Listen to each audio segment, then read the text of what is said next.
Who was reckless enough to burst into Johnny Carson's private dressing room and threaten him with violence?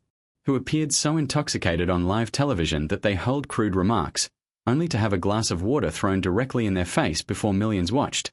And who committed the ultimate betrayal by stabbing the undisputed king of late-night television in the back? Behind the polished smiles and velvet curtains of NBC, The Tonight Show was not a paradise. It was a courtroom. And Johnny Carson was the silent judge. Hidden away for nearly 30 years was an unspoken blacklist. 11 names, 11 guests who crossed lines that could never be uncrossed. They arrived as stars. They left as pariahs. These moments were never in the script. Ua Geller, 22 minutes of silence that destroyed a psychic. On the night of August 1st, 1973, NBC studios in Burbank buzzed with anticipation. Ua Geller, the Israeli sensation claiming supernatural powers, was about to demonstrate mind-over-matter miracles on America's biggest stage. He had bent spoons, repaired watches, and convinced millions that he possessed abilities beyond explanation. What Geller didn't realize was that Johnny Carson was not just a host. Before television royalty, Carson was a trained magician, the Great Carson. And no magician tolerates a fraud. Unbeknownst to Geller, Carson had consulted skeptic James Randi. Every prop on stage was selected, tested, and secured by the Tonight Show staff. Geller was forbidden from touching them beforehand. Under the lights, Geller began his routine. He stared at the spoon, concentrated, waited. Nothing happened. 1 second. 2 seconds. A full minute. The metal refused to bend.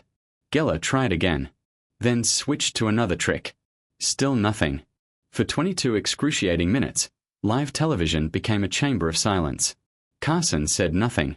He didn't interrupt. He didn't rescue him. He simply watched.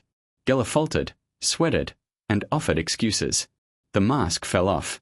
That night, Carson didn't humiliate a man. He let truth do it for him. Joan Rivers, the betrayal that ended an 18-year bond. For nearly 2 decades, Joan Rivers was Johnny Carson's heir apparent. She filled in when he was absent. She made him laugh harder than anyone else. Their bond was personal, almost paternal. Then 1986 arrived. Fox offered Joan her own competing late-night show. She accepted, but stayed silent, fearing Johnny's reaction. He heard it from someone else. When Joan finally called, Johnny answered calmly.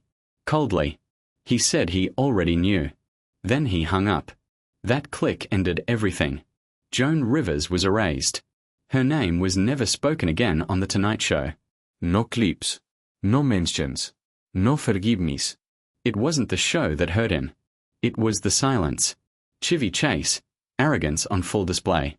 At the height of his fame in the mid-1980s, Chevy Chase entered The Tonight Show like he owned it.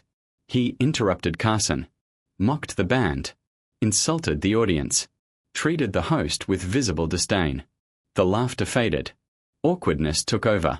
Johnny tried to guide the interview. Chevy bulldozed it. Carson stopped saving him. When the segment ended, the warmth vanished. Chevy walked out unaware he'd sealed his fate. He was never welcomed back. Oliver Reed, drunk, disgraced, and drenched.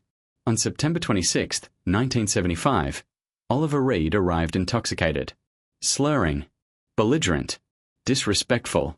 Seated beside Shelley Winters, Reed unleashed misogynistic remarks. Carson tried humor. It failed. Shelley Winters stood up. She picked up her water glass and dumped it over Reed's head, live on air. The audience erupted. Carson raised an eyebrow. Message delivered. Jerry Lewis, when ego becomes exhaustion. According to Carson's confidant Henry Bushkin, Jerry Lewis was never a joy to host, only work. On stage, Lewis dominated, preached, lectured, demanded attention. Carson endured. The audience felt the strain. The laughter died. Jerry left thinking he triumphed. Carson quietly closed the door behind him. Bob Hope, a legend who stopped listening. Bob Hope arrived armed with cue cards and canned jokes. He ignored Carson's questions, delivered memorized lines, promoted his specials. Johnny laughed on cue, but his eyes were empty. It wasn't conversation. It was obligation. Respect faded. Fatigue remained. Wayne Newton, the dressing room threat. After years of jokes at his expense, Wayne Newton snapped. He stormed into Carson's private office and issued a blunt warning. "One more joke, and I won't sue you. I'll beat you." Carson saw the seriousness. The jokes stopped forever. Jim Garrison, exposed on live television. On January 31, 1968, conspiracy theorist Jim Garrison arrived to reveal truths about JFK. Carson dismantled him calmly. Methodically.